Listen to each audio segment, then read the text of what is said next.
Ready?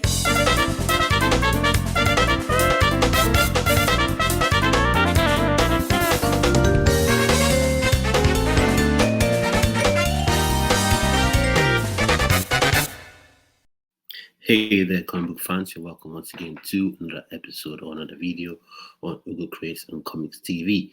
So today I'll be talking about superheroes I've created in Nigeria, rather superheroes I've created or supervillains I've also created in the Naijaverse. So stick around till the end and I'll show you all of them. So we'll dive right in. So um, I've created different characters, as you know, if you read Heroes League Origin Volume 1. You would have seen characters like Blast, Akina, not Killshot, but you've seen Blast, you've seen Akina, you must have seen um, Cybertech as well, Great Eagle coming up in Volume 2, as well as Killshot coming up in Volume 2 as well. So keep your eyes peeled for those ones. But um, I've created superheroes and supervillains within Nigeria. Everything they do happens within the context of Nigeria. There's a massive creative space in Nigeria. By that I mean we have so many creatives in Nigeria. We have so many people doing massive and very good work in Nigeria. So like you have Comic Republics and the rest of them. But I have come up with these characters that I feel are very unique, very special, and you would like to get to know them more. And their books are coming out pretty soon. And if all things work out, their books will be coming out later on this year. So keep your eyes peeled. You can check the website www.wahalacomics.com and you can subscribe to this channel and the notification bell to be informed of any time I upload a video onto the channel. So I've created these characters and they would operate within Nigeria, but also have impact outside Nigeria. So one thing in my creative process or my creative style is I prefer to have separate universes that they exist by themselves that have no connection to themselves, just like you would have in other literary genres, like for instance in Shakespeare's books, like your Othello. Othello existed in its own sort of universe. It never flowed into Twelfth Night, and Twelfth Night never flowed into Much Ado About Nothing. They all existed in their own individual sort of spots and universes. And even if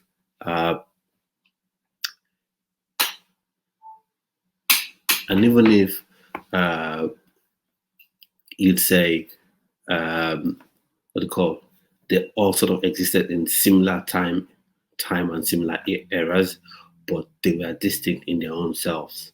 So you never heard them melding. So I don't have so much of a problem of having multiverses as you have in your DC comics and your Marvel comics, but I wanted to make sure that that is not the only sort of stories people tell.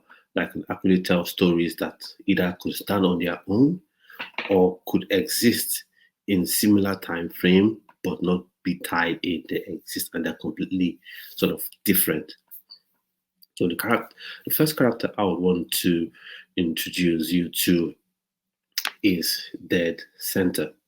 Now, Dead Center is a character that's she's an assassin, or rather, she used to be an assassin, and she was trained by a shadow organization in the US, and she was sent to assassinate someone in Nigeria. And when she got there, she discovered that the reason for the supposed assassination was not what she was led to believe. So she had to change her ways and start to discover her Nigerian heritage, and then go on to be one of the sort of leading heroes within the Naijaverse.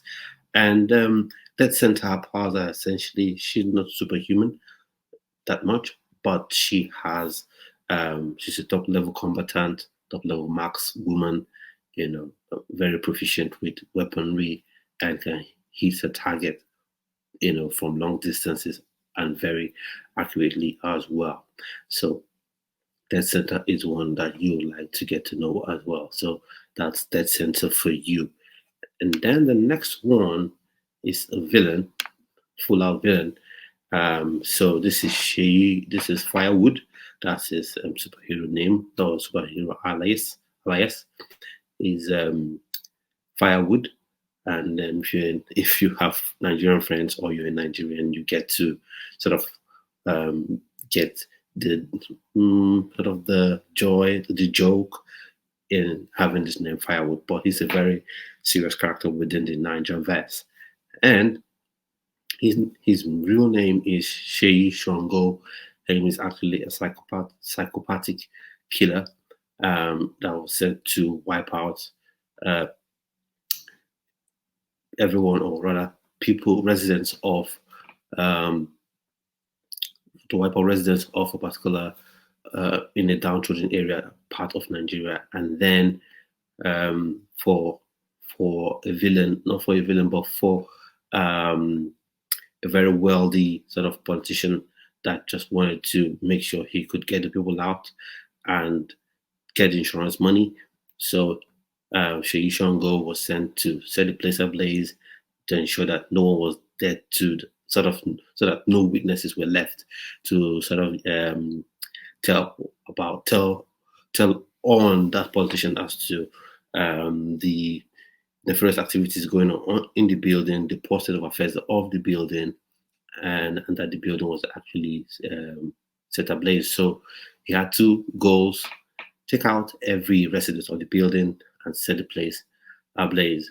But unfortunately for him, the building burst in. There was an accident, and the building burst into flames with him in it. The building burst into flames with him in it, and then everyone thought he was dead because it was covered with 4th-degree burns, and he was deemed to be dead. But um, there's a chemical in the building that will reveal to you in a different episode that sort of melded with the burnt wood, with the fire, and lodged itself in his system and his heart. And as a result of this, after a while, it sort of reanimated his body and turned him into a walking ball of human flame, or a human ball of flame. And so, you can imagine if an individual was a psychopathic killer as a regular human, you can imagine what he would then do when he has this amazing sort of amazing yet terrifying powers. So the next one that I think I would let you into now is Molecule Motunde. Now, Molecule Motunde, that's an alias, but her real name in the universe is Motunde Moses. And Motunde Moses, how she discovers her powers is, let me say, pretty not funny, but unwittingly there was really no plan of discovering her powers. And how she discovered the powers, she was attacked by some low-level thugs on her way back from school, because she's a 20-year-old biochemistry student in the Nigerian International University in Abuja. And what happened now, whilst they while her assailants were attacking her, she, as you would do, tried to defend herself, and and in her attempt to defend herself, she sort of morphed the shoes of the men into fire, turned their guns into sort of bananas, and then and that's how she was able to defeat them. And as a science-inclined student, she went on to conduct research. Her inquisitive mind was triggered, and then she discovered that while she was in the early stages of primary school, when she was 6 years old, a big pharmaceutical company had come into Nigeria and conducted sort of tests on children, or purported tests on children in the school, which actually turned out to be they were testing certain drugs on the children, and this gave those children latent superhero powers, or super abilities, special abilities. And then that moment where she was attacked, that served as the means of triggering her sort of superhero ability. So that's Molecule Molten Day. So stick around and you'll find out more on this channel as well as on the website www.wahalacomics.com and also in her own book that'll be coming out pretty soon. So that's it for Molecule Molten Day. And the next one we're going right through is Green Blow. Green Blow is the late speedster, and he and Motunde have some kind of nexus, not in sort of romantic relationship, but some sort of nexus in the way they get their powers.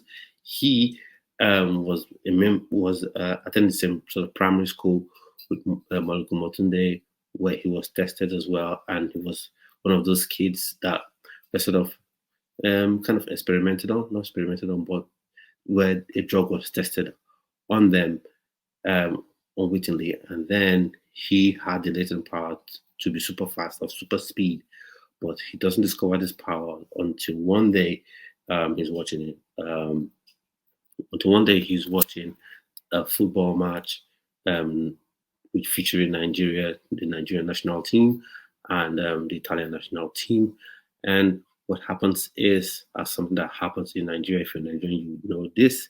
You had those power fluctuation, and he goes to sort of check on the power switch. And what happens is, what does an overload of current, and that current blasted into him, and that was a point that served as the trigger point for his powers. So that is Green Blow. Stick around to the channel and you'll find out more about the character, as well as go to the website as well. And then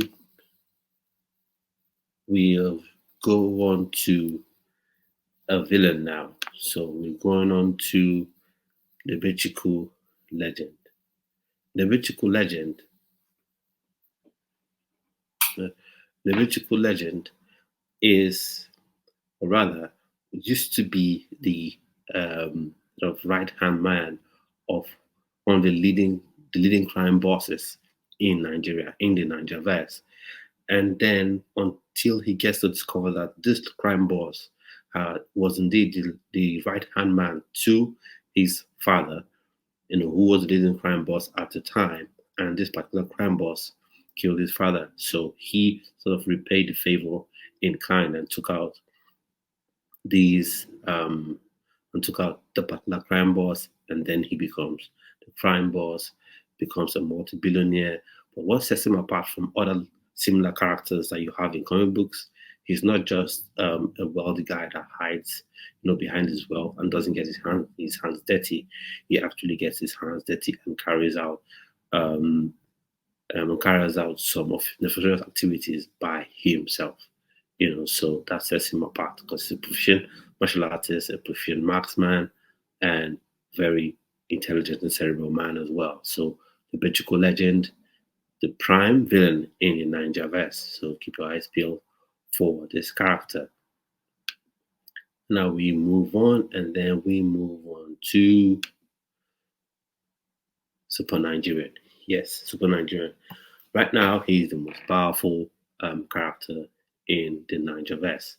Now, Super Nigerian used to be from a planet known as Nigetonia. Nigetonia is a planet where it's populated mainly by the Moors, who are black people, and they sort of dominate the planet. And then you have the lower class, known as the lilies, and then these lilies sort of lead an uprising in the planet because of the suffering they have been going through, and that uprising leads to the destruction of the planet. And he sort of has his parents sent him away in a rocket. Now you may say this seems to be like some character you've heard of before, but no. And then the rocket takes him to Nigeria because it was set as the most populous country, the country with the most Moors, as the most black people, and then and the idea was, since they were the most black people, then that suddenly would mean that'll be the most advanced civilization in the world. So, well, when he arrived there, he got to discover the truth for himself, and it's a really amazing story. So he discovers his powers when he gets of age, and he has all the powers of superhero, of a mega powered hero. So he has super speed, super flight, invulnerability to harm. He has his own laser vision, and his main aim is to be the protector of Nigeria and to sort of give Nigeria a bright image that even the country that if for a country that people that malign a lot, that you could have the world's greatest hero from that country. And then we've got two more to go. But whilst you're here, please subscribe and like this video.